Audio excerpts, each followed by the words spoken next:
So this is just kind of going to be a mini lesson to kind of help you guys out with the expressions practice. Not really going to give you directions on Delta Math because the Delta Math assignment is just going to be more of this, maybe a little bit easier. So I'm just going to do every other problem, go through this, so that way you have a better idea of how you are currently doing on this assignment. So let's just dive right into it. For number 1, this says 10 decreased by 7.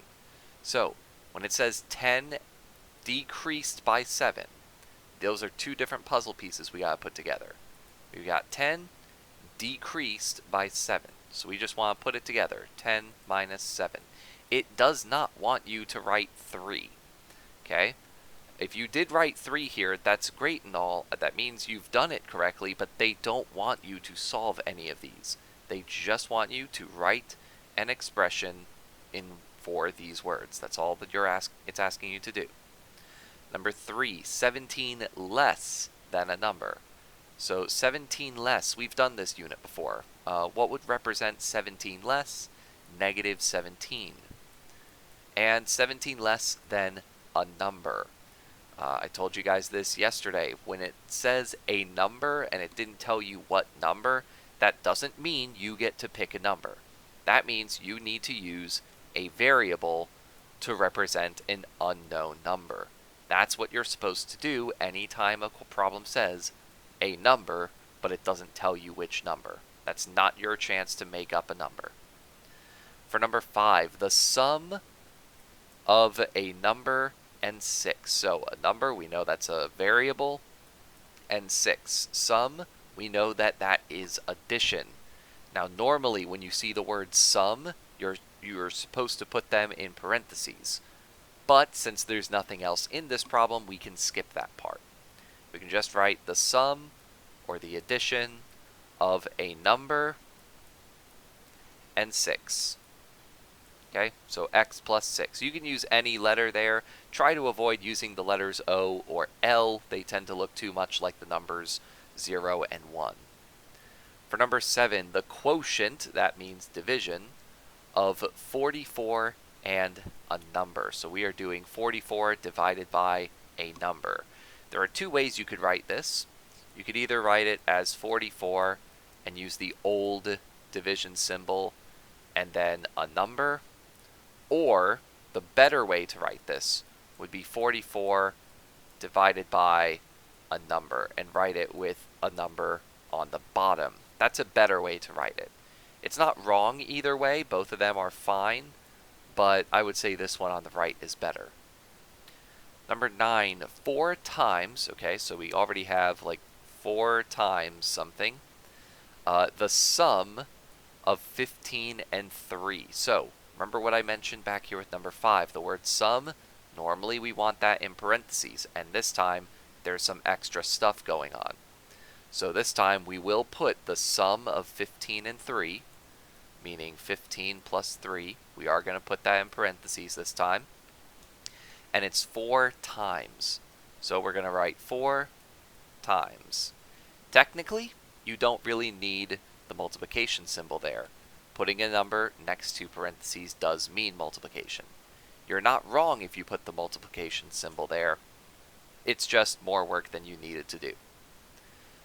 For number 11, 20 divided by, alright, so we already have this part, 20 divided by, so 20 divided by 4 times 5, nope, sorry, 4 times 3 times 5.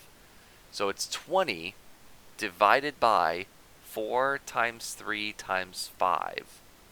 So there weren't any words here that indicated we needed parentheses, and that's okay because order of operations would kind of take care of this for us.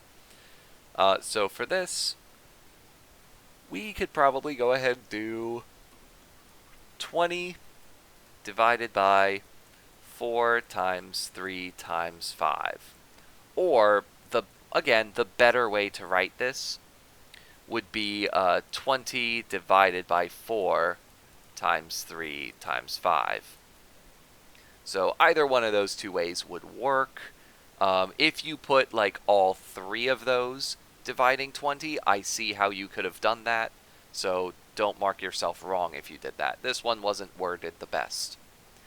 For number 13, it says a number times, all right, so we already have an unknown number. So the letter A times the sum of 30 and 20.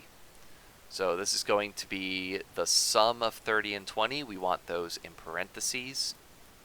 30 and 20. And we're multiplying it by the letter A. So A times 30 times 20. That's it.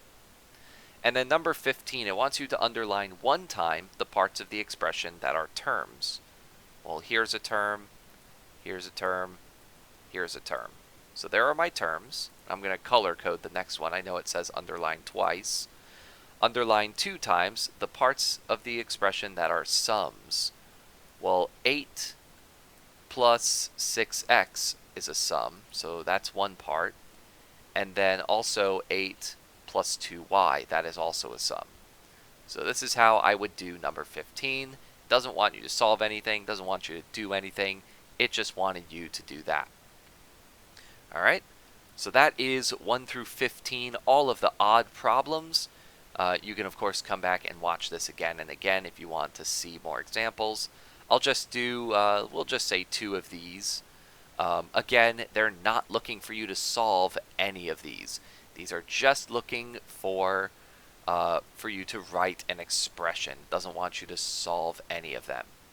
So for example, number 17, underline one time each part that is a variable. So that's the only variable is b. And under 2 times the parts that are factors. So factors are like basically parts of multiplication problems. So here's one factor and here's another factor. And it says to underline 2 times, so there we go. 2 times b, 2 is a factor of 2b. 3 times 5, 3 is a factor of this, 5 is a factor of this. So that is what we would call a factor. Sorry, we hadn't gone over what that would look like in an expression yet, but that is why I made this video to try to help. For number 19, a rock weighs 3 times as much on Earth as it does on Mercury. And it's asking how much does the rock weigh on Earth? Well, it just says it weighs 3 times as much. Do we know how much that rock weighs? No. So for the rock, it weighs r number of pounds, for example. And we are going to multiply r times 3. And that will tell me how much this rock will weigh on Earth. It's just going to be 3 times the weight of the rock. Now again, you don't need the multiplication symbol there. Okay? 3r already means 3 times r. You do not need the multiplication symbol. And number 21, this will be, I think, the last one I will do because I am just about out of time. Mrs. Clark divided 25 cookies evenly among the clubs. Do we know how many clubs there are? No, we do not. So we are dividing 25 by an unknown amount. So 25 divided by C number of clubs, or you could write it as 25 over C. Both of those will work totally fine. So that is all for this review. You've now got half of the answers to the entire homework assignment. So the rest of it is up to you. You just have to finish it before the end of the week. You do have, of course, Wednesday today to be working on this. And good luck.